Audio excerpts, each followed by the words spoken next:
Continuing with the 80s style track, I have built an intro which involves some just some drum stuff, and it begins with a big reverb. Again, I've used the towel reverb for this. I'm putting a little bit of automation. It's just an on-off automation, so that kills the reverb when it gets to here. Let's just click that off, so I'll let you hear what that sounds like. Then that leads on to this section, which has been extended, and I've separated out some of the sort of backing instruments a little bit. And the main thing that I've been working on is I've taken the main synth line, which is here.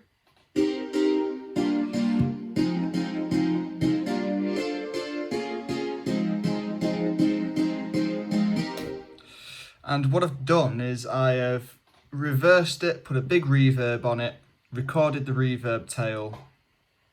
So now we have a nice little sort of introductory sweep that helps bring things in.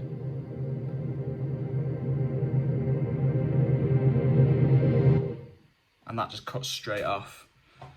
Okay, so quick example of the introduction.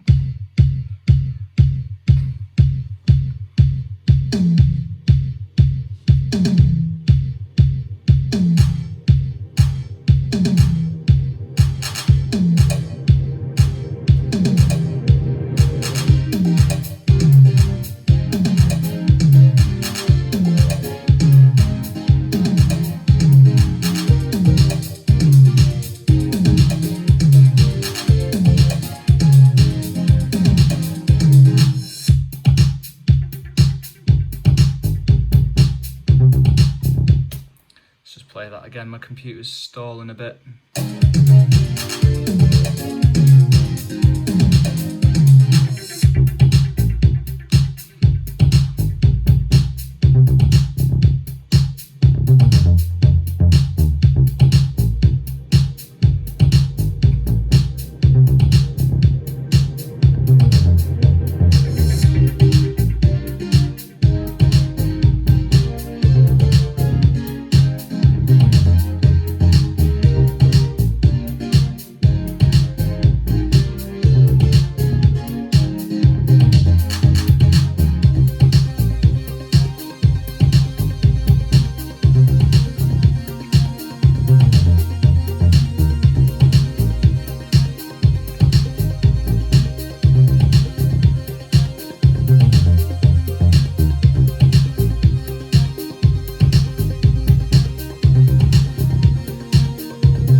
So yeah, I don't think last time I had this main synth melody in here, but again, this is just something that's inside Analog Lab.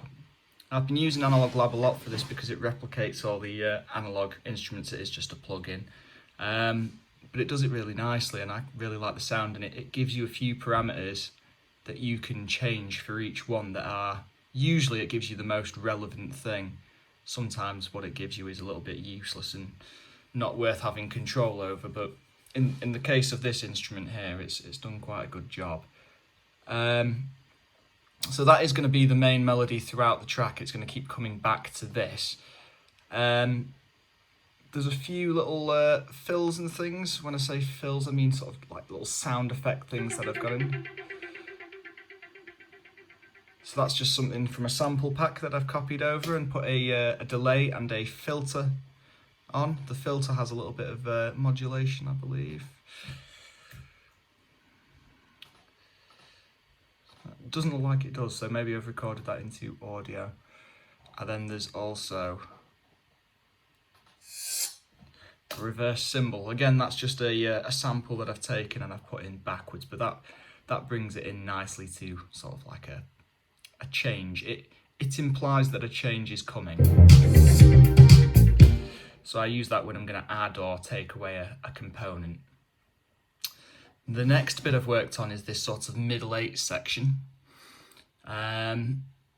this has just been, we had all the strings in it last time.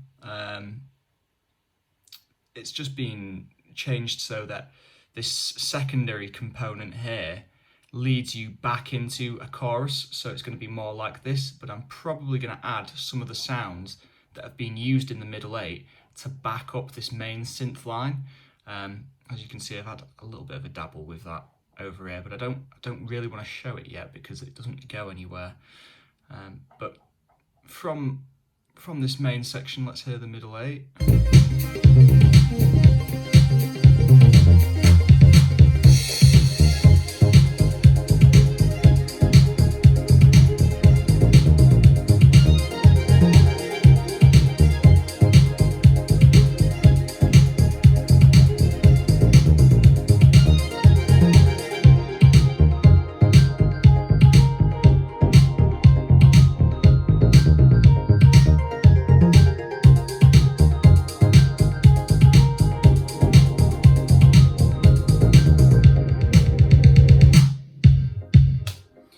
So, as we heard there, there's another instrument here by Analog Lab.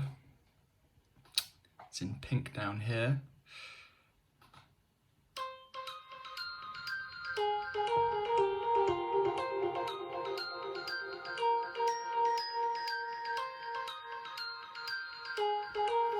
So you'll notice there's quite a weird reverb on that.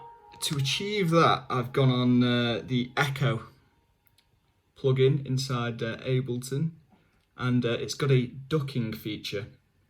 So that basically just allows it to be, I'm not entirely sure if it works like a compressor. It certainly sounds like compression, but I think it might just be some sort of volume automation built into the plugin, but it allows it to duck with whatever sort of timing you choose. So here we can see it's on 1/8, and it does it separates them out as well, so you've got mid and side. So it just gives you a lot more control over the reverb and delay all in one unit, rather than using a separate reverb and a separate delay. They sort of react off each other. So following this, I'm probably going to try and finish the sort of MIDI sequencing in the sound design, and sort of decide with some way of ending the track. The next job after that is going to be to write lyrics, to find a singer, and maybe record some extra audio over the top if I can find some sort of instrumentation that I'd like to back it up with. But other than that, we're sort of nearing a finish in terms of the layout and the construction of the track.